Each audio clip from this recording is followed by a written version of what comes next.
It is Bookmas Day 10 and we're finally back with Reading Wrapped and Wrapping Presents Part 2. If you haven't seen the first part, that is linked in the description below, so you can go and watch that. But we're basically just going to pick up where I left off. We're going to carry on wrapping presents for Christmas and picking up where I left off on my 2025 reads. We have just made it to sunrise on the reaping, so go grab a brew, go grab a blanket if you're watching. If you're wrapping with me, go get yourself all set up and we'll get straight into it. This iPad case is for my 8-year-old. We are wicked super fans, and when I saw this, I just thought it was so freaking cute, and she is in desperate need of a new iPad case. She's gonna love this so much. So let's talk about Sunrise on the Reaping, because I still think this is going to be my best book of the year, my #1 book. It is the book that I think about the most. It was one of my most anticipated books. I am an OG fan of the Hunger Games. I was in my late teens when they started coming out, and I read them all as they came out. And when I found out we were getting Haymitch's Games, which is something that, as a longtime fan, I have always wanted. And then I remember reading the book, and I'll see if I can insert a clip here on the screen, but I absolutely sobbed my heart out. It broke me, and I knew it was going to. And I just think that if you're going to write a story where the readers that are most likely to pick this up know how it ends already, we know the ending, we know that it's sad, we know that it's traumatizing, and you still manage to pull out all of those emotions even though we all saw it coming, then you deserve all of the praise and more. I think it's devastating that a book like this is still so significant in today's world as it was when it came out in the late 2000s. I think about it every day. Every day. I'm counting down the days to the movie.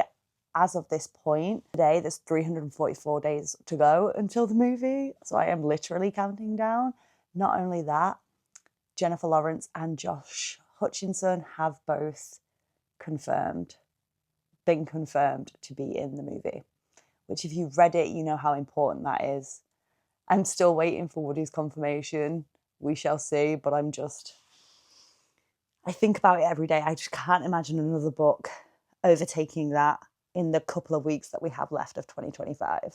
I'm not wrapping these yet because I want to charge them, but I actually got the kids these really old school video cameras. They were super, super cheap. I got them on TikTok Shop. I got them for like 20 quid each in the Black Friday sales. They're not the best quality, but they're going to do perfectly well for 2 kids who love to take videos. And I just think we're going to get some like really vintage footage from this. You know, I know the quality is not going to be great, but they're going to have so much fun kind of making their own home videos and pretending they're on YouTube, especially my daughter. So I'm going to charge these before I wrap them so that I know that they're working. I need to get some SD cards for them.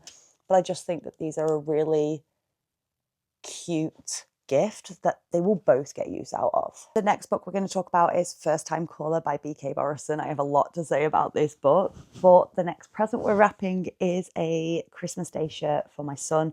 I think I said this in the last video. I always like to get them something to wear on the day. And this is just from Tesco, and it's so cute. It's really thick. It's going to keep him warm in the day because we're going over to my brother-in-law's for Christmas dinner. And I just think it's going to look so good on him. But also, I can't believe how big he's getting. Like, this looks like a little man shirt. Okay, so First Time Caller by B.K. Borison was my first ever B.K. Borison fan. I went into it knowing that she was really well loved and that people really rave. I think it's the Love Light Farms series that I always hear, and I can confirm she was totally worth the hype. First Time Caller was a bit like, it was inspired by Sleepless in Seattle, the Meg Ryan, Tom Hanks movie, which is one of my favourite movies of all time. I watch it every Christmas. I'm obsessed. And it was just, it totally lived up to its hype. I find B.K. Borison very similar to how I find Hannah Grace, in the sense that she seems to write very healthy, communicative adults. I remember a scene in this book where it could have been like this huge miscommunication, and I feel like if it had been any other author, it would have gone that way, and it could have blown the whole thing up. And yeah, sure, it would have been great for the drama, but I don't know about you guys, that miscommunication trope does my head in.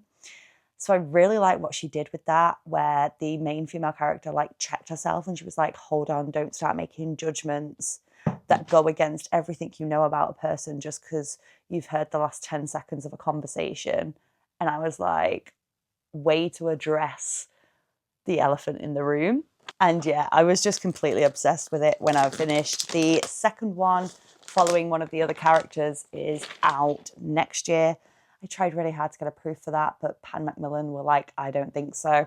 And that's cool. I'll wait for it to come out, but I'm so excited for that.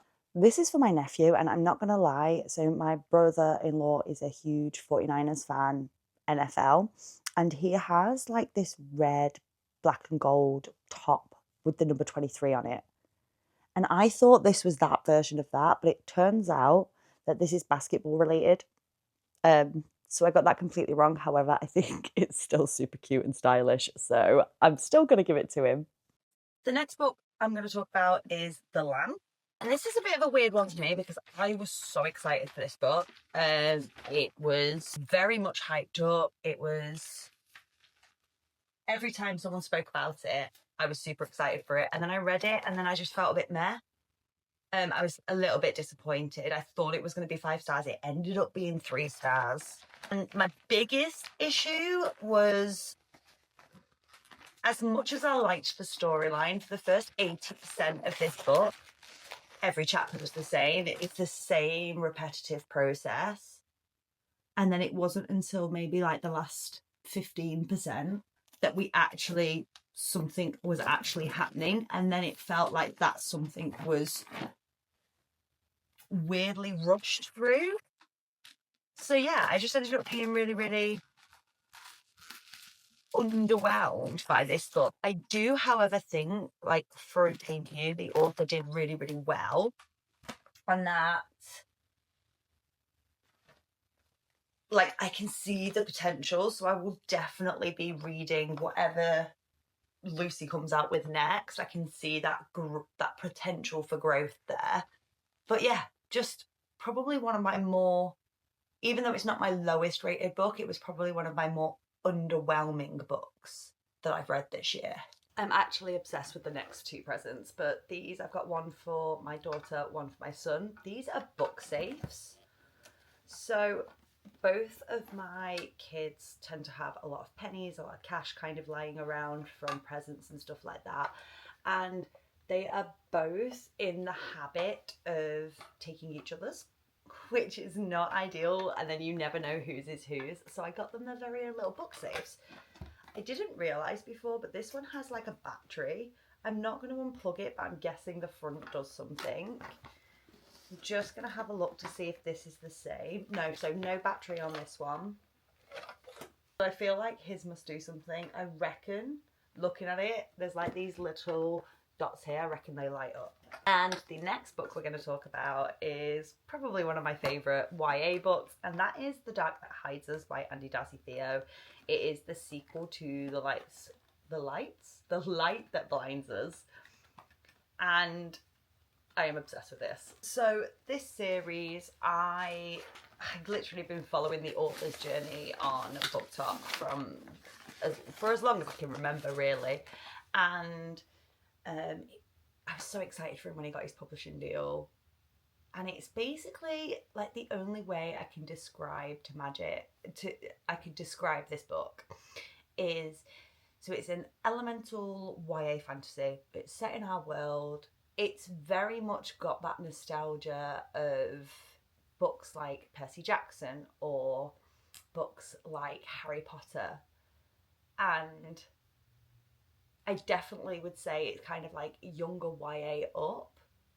But me, as an adult who really loved the Percy Jackson series, just feel this sense of connection when I read it, and the second book was no different to the emotions that I felt when I read the first book. Like, this is the kind of book that needs to be adapted. It would be so good on screen.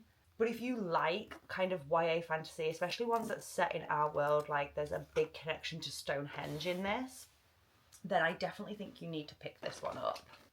Next up is probably one of the most important books that I read this year, and that is The Eyes of Gaza by Plestia Alakad. Plestia was a young woman from Palestine, grew up there, and was becoming a journalist when the most recent genocide began. And for an entire year, she kept a diary. And then that diary was published. There's not much I can say about this book. It's a strange one because Plestia is just so full, or was so full of hope. Every day just being like, maybe today's the day that the world will do something. Maybe today's the day that the world will do something. That it's really hard to not look and read this book and not be angry. And I remember feeling this kind of really weird separation with life itself, because at the time that I was reading it, it was kind of like getting into summer. The weather was beautiful. I was sat in my gorgeous garden with my children laughing in the background and playing, and I was just like, it was just so kind of like, I felt so displaced, which is kind of the point, because she was displaced and everyone she knows was either displaced or tortured or brutally, I just can't even bring myself to say the words, but you know what I mean. And it's one of the most important books that I've read, and if you haven't got to it or you haven't read that one yet, I definitely feel like it's a very important book that people should read. So I got them both like these little mini stationery sets. I'm not going to wrap these up. I'm actually going to like take this out of the packaging and then put them in these cute little gift bags and put them in their stockings as little stocking fillers. But both of them like to draw, both of them like to colour, so we never have enough pencils. The next book we're going to talk about is Silver Elite by Danny Francis, and I was nervous to talk about this one. Now, I'm looking at my Goodreads there, and I originally read this and rated it 5 stars, and I even acknowledged at the time that I rated this 5 stars on vibes alone. However, if I read that now, would I rate it 5 stars? Probably not. It's probably 3.5 stars. Did I have a good time whilst I read it? Absolutely. Do I think there's problems with it? Absolutely. It's dystopian, sort of. I would say it's like dystopian inspired.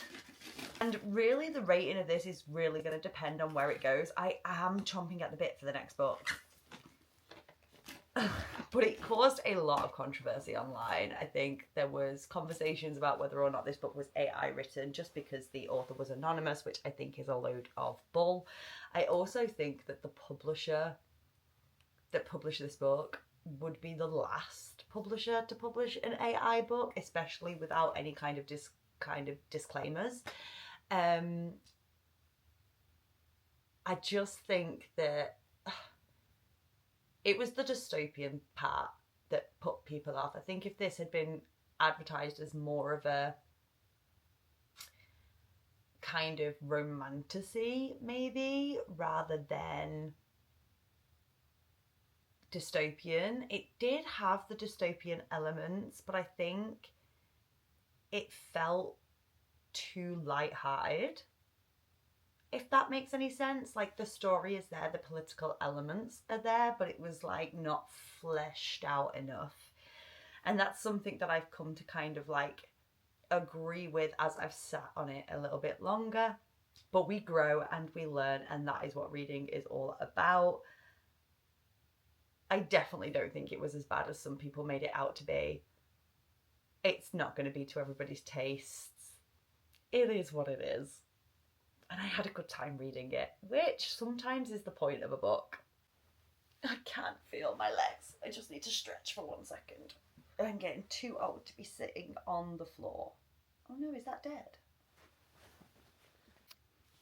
My microphone has gone dead and the built-in mic on this camera is not the best, so I think we're going to leave it there for today. I will be back finishing off the rest of my 2026 reads, but I probably won't be wrapping presents while I do it because I would really like to get that done. So you'll have to come back for part 3 for the rest of the books that I read in 2026. We still have a long way to go. We've only just hit April. And the next book I'll be talking about when I come back is The Nature of Witches by Rachel Griffin. But thanks so much for hanging out, and don't forget to come back tomorrow for Bookmas Day 11, which this is going so fast.